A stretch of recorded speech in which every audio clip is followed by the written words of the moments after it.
There's a question you should ask at this point, a statistic you should ask for that most doctors don't like talking about, and pharmaceutical companies like talking about even less. It's for the number needed to treat. Now, what is this, the NNT?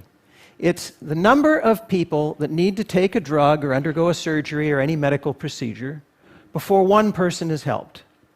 And you're thinking, what kind of crazy statistic is that? The number should be 1. My doctor wouldn't prescribe something to me if it's not going to help.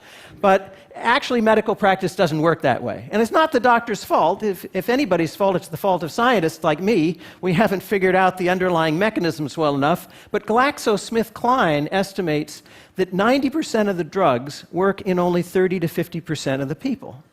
So the number needed to treat for the most widely prescribed statin, what do you suppose it is? How many people have to take it before one person's helped? 300. This is according to research by research practitioners Jerome Groopman and Pamela Hartzband, independently confirmed by Bloomberg.com. I ran through the numbers myself.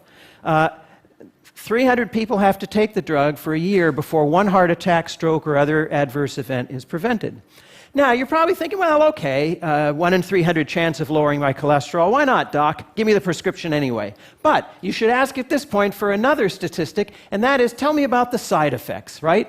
So for this particular drug, the side effects occur in 5% of the patients.